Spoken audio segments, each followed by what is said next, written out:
Hello everybody, this is Hammer Striker here. Today I've got the FN509C and the Smith & Wesson M&P M2.0 Subcompact, or SC.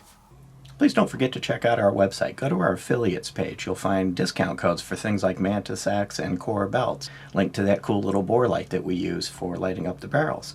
Use those links. It will often save you money, never will cost you any additional money, and helps the channel. Thank you. So the FN509, they call it a C, but FN's got to be FN. This is really a subcompact, but FN calls it compact. But every other manufacturer would call this a subcompact. With just the grip itself, it's a 2-finger grip. If you put the magazine in with the pinky extender, it has front and rear serrations. You can see it's got various different textures, and when you have the flush magazine with the pinky grip extender, it kind of creates a flat grip base, and it molds well. It blends in quite well. So the flush magazine that's in it is 12 rounds. They also have a 15-round magazine that, with the extension, kind of also grips in well, and you get a full 3-finger grip. These come with it, so you get the 12 and the 15 with it.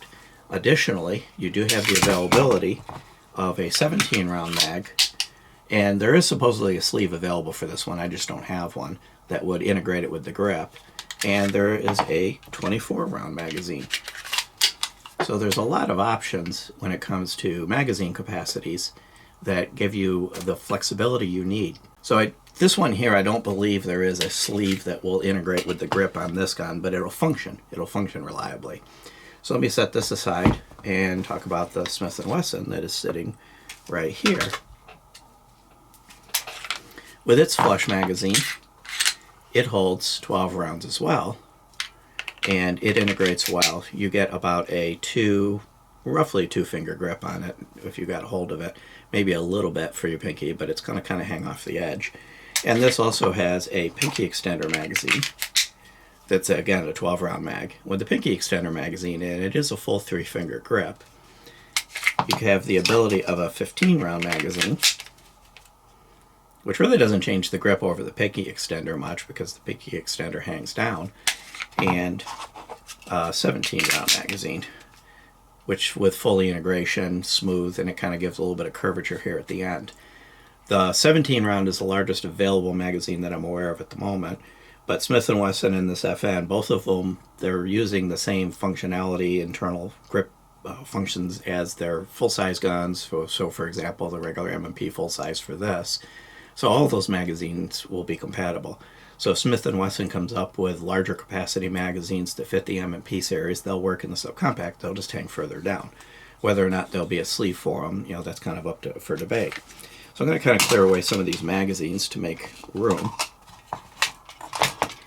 The Smith & Wesson is kind of interesting in its descriptions on the website.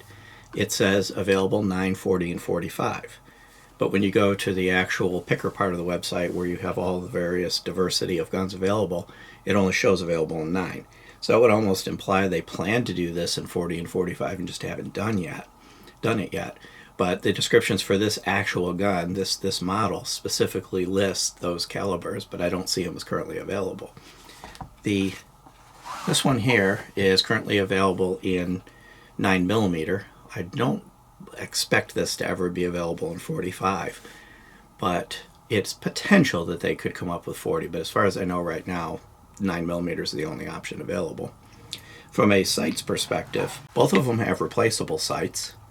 The Smith & Wesson has 3-dot white sights, and the FN's factory sights would be 3-dot white. These are TFX sights, but the factory sights would be 3-dot white.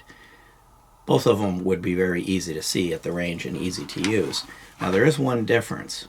The M&P currently does not have an optics-ready version of the subcompact, but FN does. It's the MRD. It's the same basic gun, but it's an optics-ready format. And the factory sights on this are blackout front and kind of blackout even on at the front and rear. So the sights are just total blackout, which I don't particularly like. However, what they're really meaning them to be is backup sights to an optic. So that's why they're raised. They're basically suppressor height sights.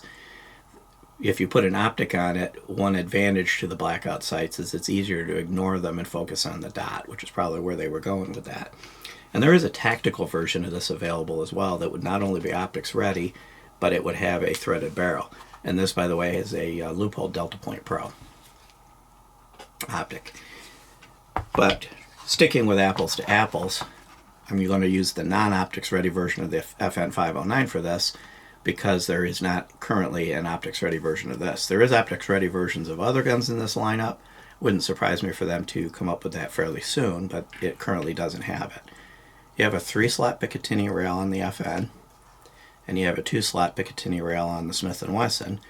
And as far as rails are concerned, the number of slots is kind of unimportant these days. With Glock using 1 slot, and on all of their guns, regardless of the size, the aftermarket manufacturers, because Glock's a big market, have adapted to that, and they generally make their devices adjustable to work on a Glock. Well, that same adjustability will work in any other gun. So the number of slots on the rail has actually kind of become unimportant due to that. The fact that they both have a rail is probably the biggest starting point, and they both have that feature. Both of them use the hinge trigger for the inertial safety. Both triggers, as far as I'm concerned, the hinges that make a difference. A lot of people hate the hinges. There's some, am I going to get pinched? Is it going to feel weird? Once you go into the take-up, I'll just take the Smith & Wesson as the example and get rid of this magazine.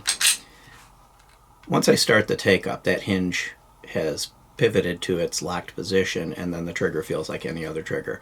So the only place there's a difference in feel in that hinge is in that very first initial part of the take-up. But most people pull through the take-up fairly quickly, and at that point you're really not paying attention to the trigger or trying to do anything precision with it. You're just getting to that wall. And you'll find the same thing with the 509. As soon as you put weight on it, that goes up. But one thing you're going to notice is the take-up difference. There is take-up on the 509, but it's kind of crunchy. I don't like the take-up on the 509. It is shorter than the Smith & Wesson. Smith & Wesson has fairly long take-up, but it's relatively smooth. The 509, a little crunchy take-up, is kind of less desirable. Now, there is an Apex trigger available for the 509. Awesome trigger, but this is the stock trigger that we're working with. So if I go through the take-up, and I'm going to put the Smith & Wesson down, it's kind of a stiff wall. It's a reasonable wall, about the 6-pound wall, but it feels a little stiff, kind of a defined wall, kind of like a Glock. And you go through the break. The reset is relatively short and a hair of take-up to get back on the wall, almost imperceptible.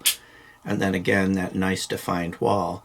So it is a nice trigger on the FN once you get past that kind of that crunchy take-up. Now if I go to the Smith & Wesson, once I go through with that longer but relatively light, fairly smooth take-up, it's actually a soft, very short wall. And a little bit of a longish reset in that it seems to consistently bounce off of the reset and out a little bit, and then there's a little bit of take-up to get back on the brake. But it's still a decent reset. I would classify both of these triggers as good triggers. They're different. Softer, kind of a cushier wall, a little more pull-through on the M&P, longer take-up. Shorter take-up on the FN, more defined wall, but it feels a little stiffer. Really, both triggers I found work flawlessly at the range, and a lot of the things you see when you're sitting here at a table and nitpicking it and going slow and having it on camera kind of disappear in a live fire range. Maintenance on these is equally easy. Lock them back, flip the lever, take them apart, pull the trigger, take them apart. They come apart very easy and go back together very easy. The Smith & Wesson has 4 of these wraparound back straps that kind of contour, and you can get different sizes to fit the grip that you want. And the 509, you can replace these back pieces here. These come off and allow you to customize the grip. So both of them have customizable back straps to adjust the size of the grip. The textures on them are equally good. It's more of a sandpaper texture on the Smith & Wesson. And when you move to the FN, you've got basically a combination of pyramids, chopped pyramids, sandpaper, kind of a grid pattern at the back. So the textures are different, but neither one of these did I find were likely to come out of my hand while at the range. Both of them have front and rear serrations. The 509 has full-size serrations at the front and at the back, so they're equal at the front and the back, and they're easy to get a hold of. They don't bite into you, they don't snag you, but you're going to grip them fairly easily. The Smith & Wesson has their classic fish scales, which look like saw teeth and that they're going to cut you up, but they don't. They're grippy, but they're not going to tear you up. At the front, they have a hint of serrations. They are easy to get to because of the fish scale. They do grab in, but there's a very narrow area where you can grab it, and if you do slide off that area, it's going to drop the slide because this is smooth. So I would say from the serrations, if you like to do press checks, the 509 is going to win that, because those serrations, once you get up in there, I don't care where you grab them in there, you got a hold of them and you're going to stay a hold of them. So that would definitely be an advantage. Both of these have been proven reliable, both the ones you actually see here in the video and the line in general. When they came out with the M2.0 series of the M&P, the triggers vastly improved over the prior generations, and they have proven to be quite reliable. The 509 and all of its variation has been pretty much reliable since the day they came out.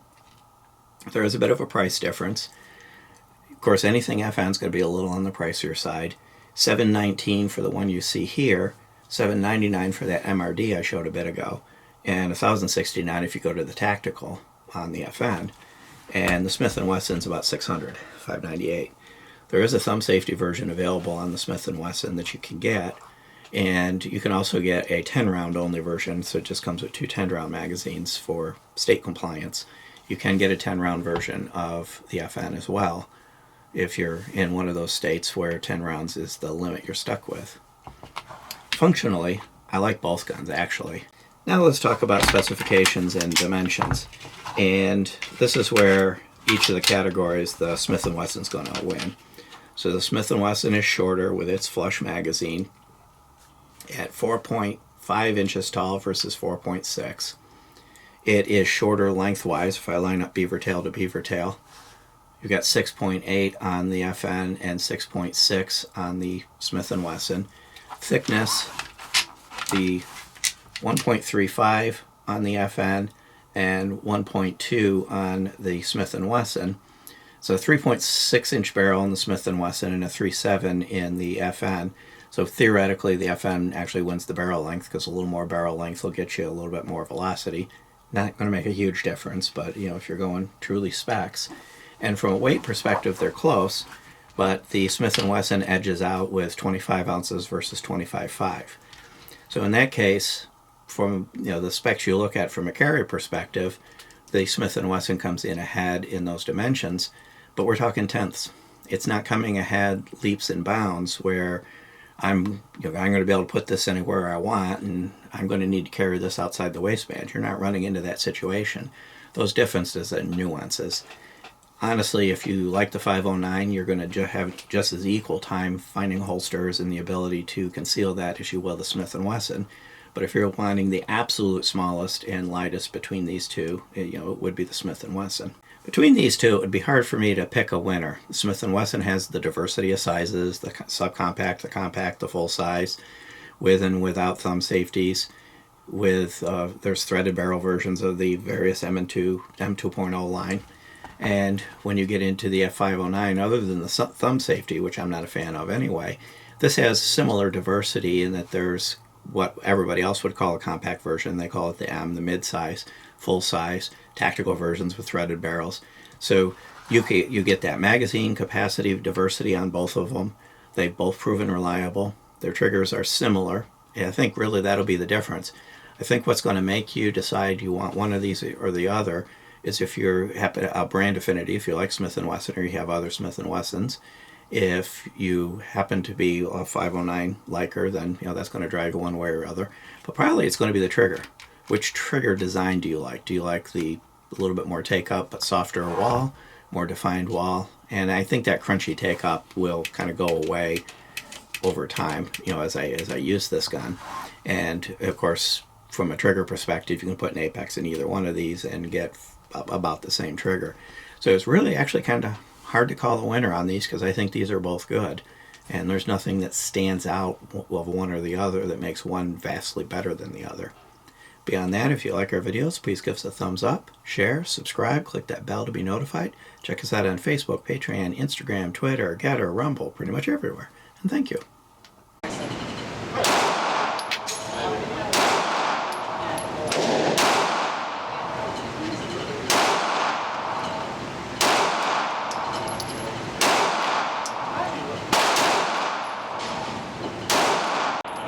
Everybody ready.